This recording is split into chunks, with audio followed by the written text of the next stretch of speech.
যে একটা উদাহরণ দিলে আপনার উদাহরণ অনেক আছে, একটা উদাহরণ দিলে বুঝতে পারবেন যে নারদমণি কিন্তু গন্ডগোল বাঁধানোর জন্য গন্ডগোল পাকায়। তিনি যেখানে গন্ডগোল হবে, যেখানে ধর্ম বিরুদ্ধে কিছু হচ্ছে, যেখানে মানুষ অধার্মিক হয়ে যাচ্ছে, সেইখানে ভগবানের কথা যাতে ব্যাপকভাবে প্রচার হয় বা আলোচনা হয়, সেইটা করার জন্য তার মধ্যে কি উনি ভেজাল করতে পারেন। তখন আমরা ভাবি উনি গন্ডগোল পাকায়। যেমন আমাদের এই কংস যখন সন্তানটা প্রথম সন্তানটা ফেরত দিচ্ছিল, জানেন তো আপনারা, আগে ফেরত দিচ্ছিল, মহাভাগে ফেরত দিয়ে দিচ্ছিল। কেন?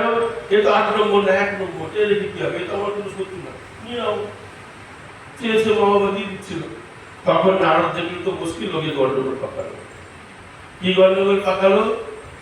গিয়ে বললো কংসকে যে তুমি যে এটা ফেরত দিচ্ছ, তুমি বুঝতে পারছো এটা অষ্টম না প্রথম? বলে কেন প্রথম?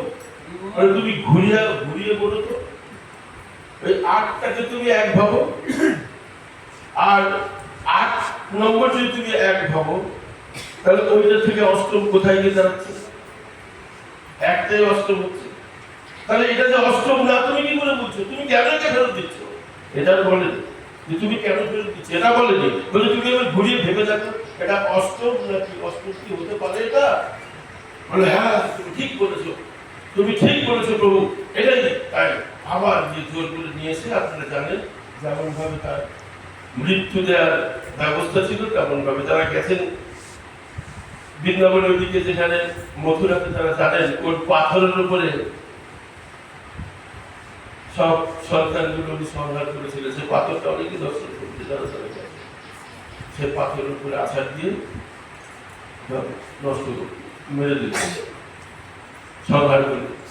তো এই নারদমণি এসে কথা বললো কেন? যাতে কংসের ক্রোধ বেশি বাড়ে এবং ভগবান তাড়াতাড়ি এই জগতে আবির্ভাব হতে পারে। এই ভক্তি, এই শ্রদ্ধা নিয়ে যদি কংস ছেড়ে দিতে থাকে, তাহলে ভগবানের এই জগৎ আসতে দেরি হবে। এই জন্য গন্ডগোলটা রুখতে পারবে। ঠিক এইরকম ওই যে আমরা যে রাসলীলা কিছুদিন আগে কি ঝুলন যাত্রা, ঠিক ওই রকম ঝুলনটা করার মূল উদ্যোগটা হচ্ছে নারদমণি।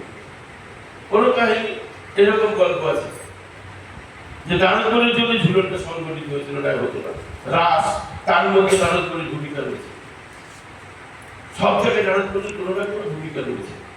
তো সেই নারদমণি একদিন পার্বতীকে বলছে, মা একটা কথা বলবো। তো বলো। তুমি কি কখনো ভেবেছ শিবের গলায়, ভোলেনাথের গলায় কতগুলো মুন্ডু কাঠ? এই মুন্ডুগুলো যে মাঝে মধ্যে ওর গলায় ঝুলছে শিবে, এই মুন্ডুগুলো কাঠ, তুমি তো কখনো প্রশ্ন করেছো? তুমি বলছে না। তুমি তো জানো না ওগুলো কি বলে উনি চুপ করে গেলেন। তখন মেয়ে ছেলে মানুষ, তার ভেতরে তো কি বলো, তুমি বলো কি ব্যাপার, তুমি নিশ্চয়ই জানো, তাই তুমি কেন আমাকে বললে, বলো তুমি কি ব্যাপার?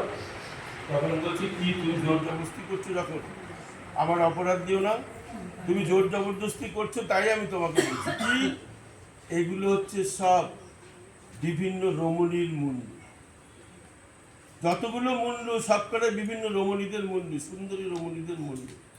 এদের কি করে, তুমি যখন থাকো না, এদের শিব জাগ্রত করে এদের সাথে লীলা করে। তুমি তো এগুলো জানো না।